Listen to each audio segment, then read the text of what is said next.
Now on Coast TV News.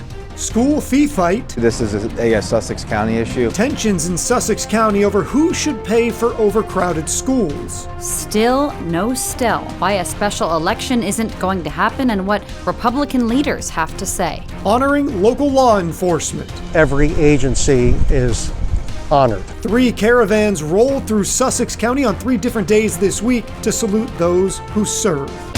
This is Coast TV News at 6. New developments like these could pay more money for schools in Sussex County. Good evening. I'm Madeline Overturf. And I'm Charlie Sakaitis. Welcome to our News at 6. We begin tonight with the Sussex County Council considering a school impact fee. A school impact fee means new construction would have to set aside money that would be designated to schools that are over capacity.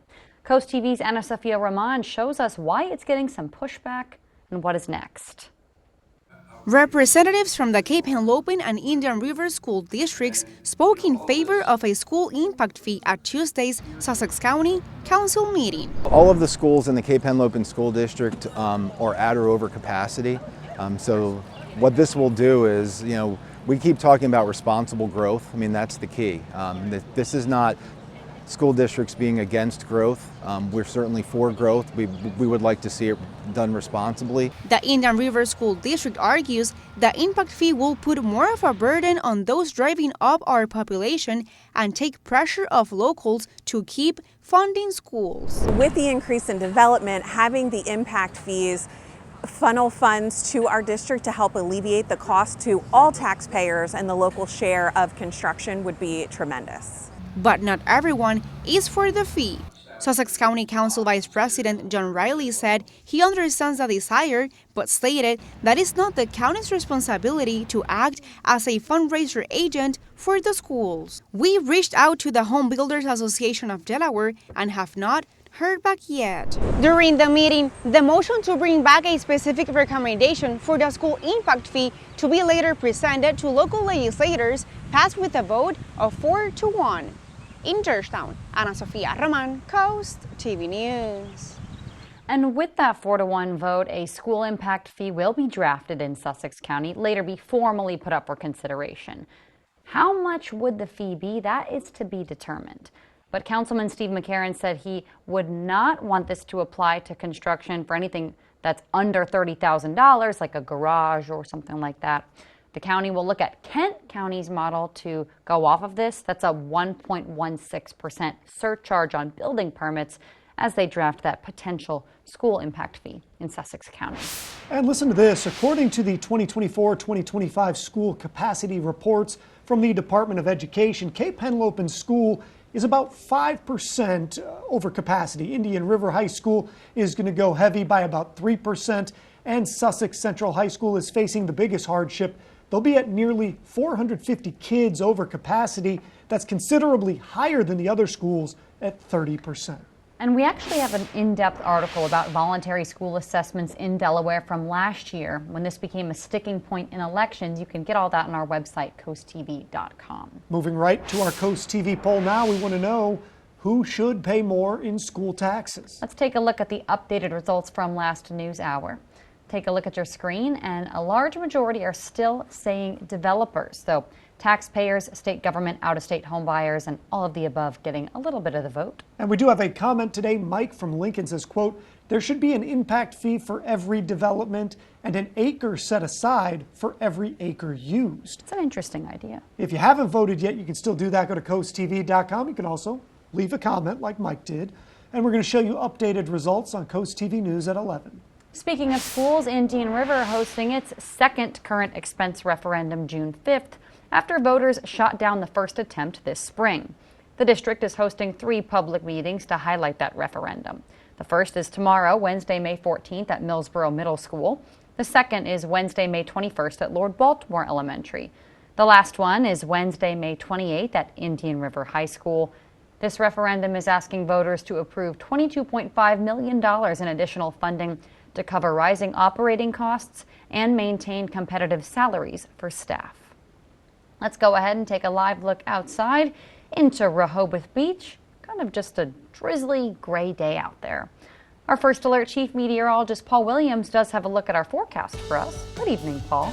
Good evening. And we have actually cloud cover staying and sticking around for an extended period of time. It's been just that kind of a gray, dismal type of a day as far as the skyline is concerned. It looks like we're going to stay within that pattern, not just for tonight, but for the next couple of days in a row. For Milford, for example, we're going to drop back to 63 degrees with another wave of at least light precipitation moving in our general area. We've only received 5/100ths of an inch of rain officially in Ocean City, as well as Georgetown, and just over 1/10 of an inch officially for us actually in Cambridge. So we're not talking about a tremendous amount of water, but it is yucky, I guess, for a better phrase. We have it mainly moving from the south to the north for the most part, and we're seeing a culmination concern for the possibility of flooding throughout Kent as well as up towards Newcastle because of the steadiness of the rain that we're expecting. And then we have a bigger slice of that pie that's going to be swinging in our direction over the next few days in a row, thanks to the perfect positioning of the low pressure system that's acting as the steering mechanism for this.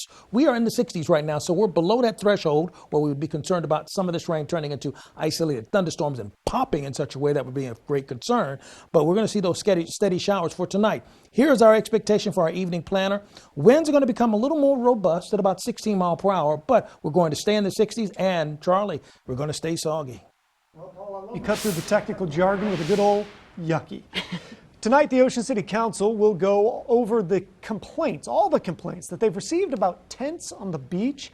Some concerns include blocked ocean views, overcrowded beach areas, and overall beach safety and maintenance. OC is considering putting some rules in place, including a ban on tents or restrictions on the size or where they could be placed on the sand. A proposed development called Gulfstream Glen Cove went before Sussex County Council today, asking for a zoning change and a conditional use that would allow them to build 46 condos in Ocean View. A vote on both of these were deferred today, and we previously spoke to neighbors who say, not so sure about this. Yeah, I don't like to see it coming in. I have no control over it. It's not my property. But I do like to see them respect, or would like to see them respect, the people who live in the area already and have established themselves. No word yet on when council will vote on this. Lewis drivers get ready for road work as part of the Pilot Town Village Stormwater and Street Improvement Project. The city says daily work that will begin at 7:30 a.m. It's all on Ocean View Boulevard and the small streets around it. This will last all week and then pause for the weekend. The city says it should be done by May 20th. That is, though, weather permitting. Drivers in Rehoboth Beach, you're soon going to have to pay. Yeah, the paid parking season begins this Thursday. Drivers have to feed the meter about $4 an hour as early as 10 a.m. and as late as 10 p.m. Permits will be required between 10 to 5 in designated side streets, and you're going to have to pay through September 15th. We do have a breakdown of the parking rates and more paid parking on Delmarva. Just go to CoastTV.com and search Coastal Parking Guide 2025.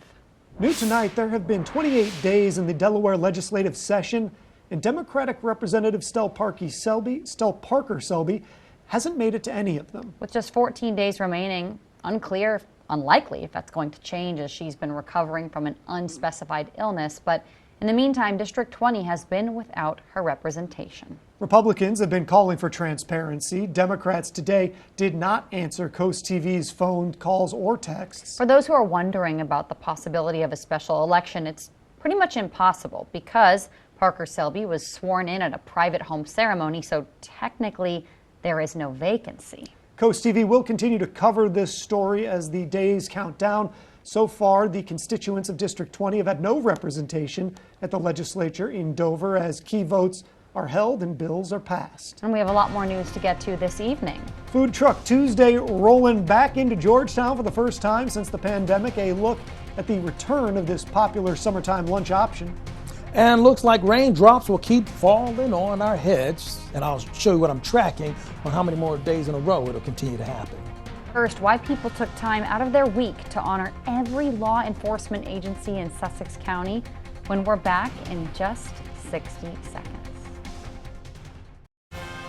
This is Coast TV News at 6. On Tuesday, the Back the Blue caravan gathered law enforcement from Sussex County to hand out gifts and show appreciation for all they do for us. Drew Sunderland, who has been putting this together for 7 years, says this is the least that they can do to say thank you to the people who protect and serve. Nobody else is doing this for them, and they really appreciate the fact that we take the time to organize this every year, put it together, and make sure that every agency is honored. Today was just day one for the Back the Blue caravan. Tomorrow, even more appreciation those cars heading up the highway. They're at 1:13 tomorrow, 10 a.m. in Selbyville Police Department. Then at 10:25, Frankfort and Dagsboro will be thanked at the Frankfort Community Park. A little bit later at 10:50, you can thank the Millsboro Police at the Planet Fitness on Route 113. And finally, you can show your appreciation at 11:15 to Troop 4 and Georgetown Police. That's happening at the Calvary Baptist Church parking lot. And if all those numbers are too hard to follow, on CoastTV.com we have even more details about this week's event. Well, I'll tell you what, this week, golfing's not necessarily a great idea. You know what? Let's just talk about sand. Forget about it. Showers likely and feeling much cooler.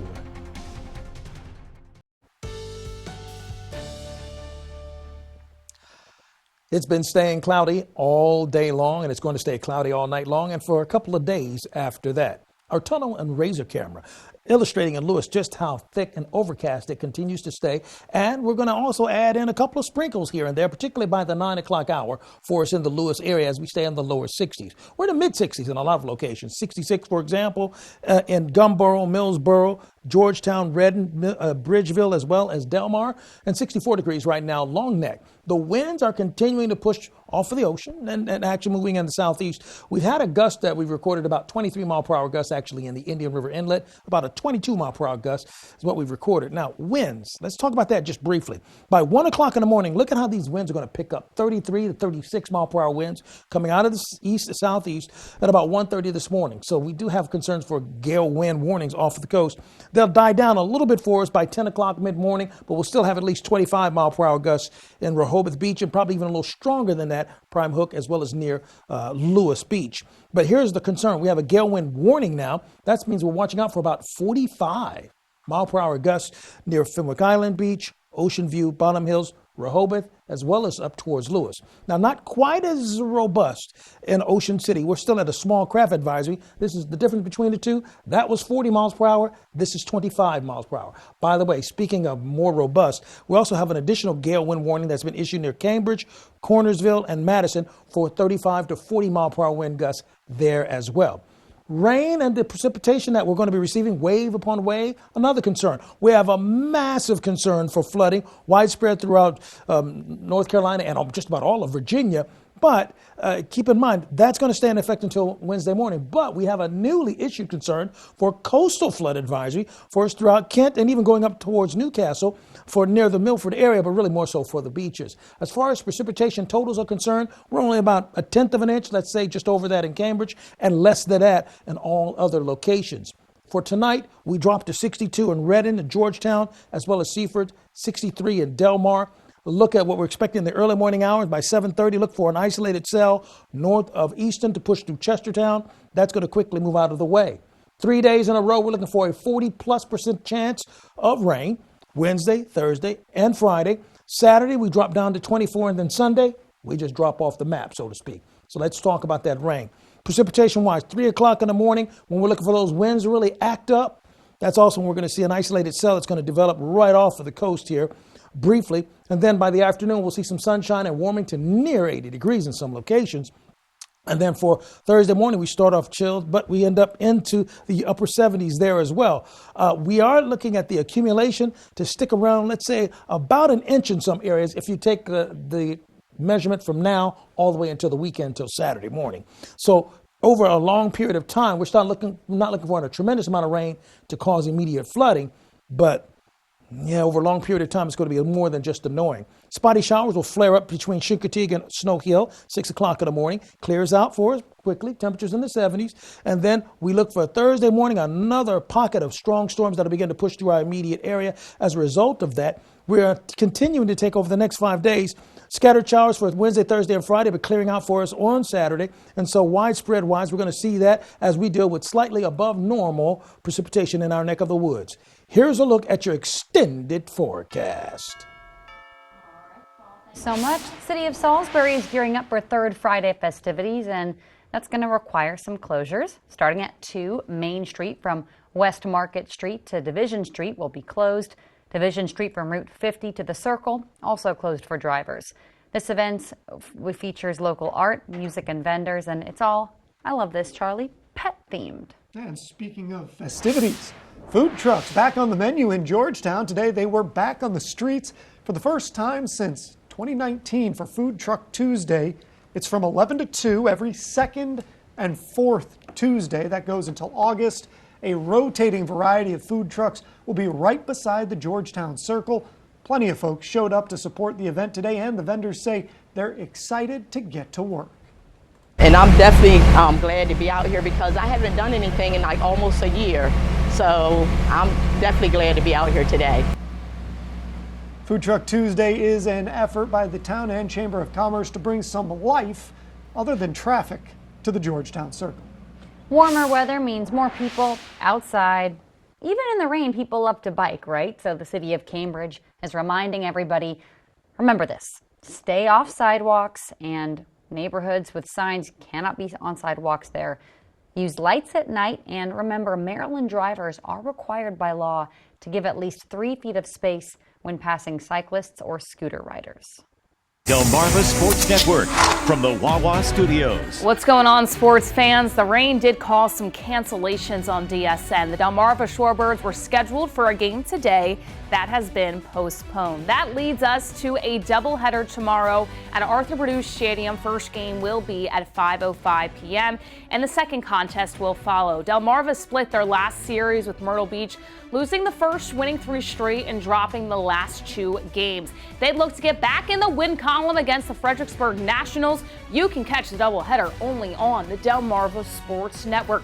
To softball, a big congratulations to the Delaware Technical Community College softball team on being the Atlantic B District champions. With this win, the team has qualified for the NJCAA Softball Division II World Series. The event will take place in Oxford, Alabama, May 19th through the 24th. To baseball, Milford Central Academy middle school team finished the year with a 10-0 record, achieving an undefeated season for the first time since 2017.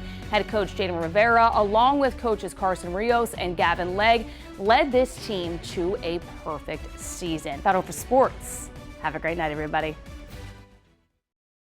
80 years ago this week, a German submarine surrendered off the coast of Lewis, the first Axis surrender in U.S. waters. Our special story, Surrender at Sea, looks at how Delaware played a role in the final days of World War II.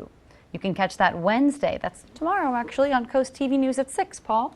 All right, sounds interesting. Our umbrella giveaway winner is Maribel Ortiz of Bridgeville. Congratulations, courtesy of Paul Davis Restoration Home Remodeling. Now, keep up with your forecast by calling our weather line, 443-880-9100. Your forecast is just a call away, sponsored by the law offices of Brockstead, Mandalis, and Federico. And finally, here's a look at your exclusive 10-day forecast. Bottom line is this. Hey, it's going to be rainy and drizzly and wet and gray and all that neat stuff Wednesday, Thursday, and Friday. But fear not, my friend, for the weekend shall be salvaged with sunshine. Thank you, Paul, and thanks for joining us here for Coast TV News at 6. For more news, more local weather, download our Coast TV News app. The NBC Nightly News is up next. And we're going to see you later tonight for Coast TV News at 11. Have a great evening.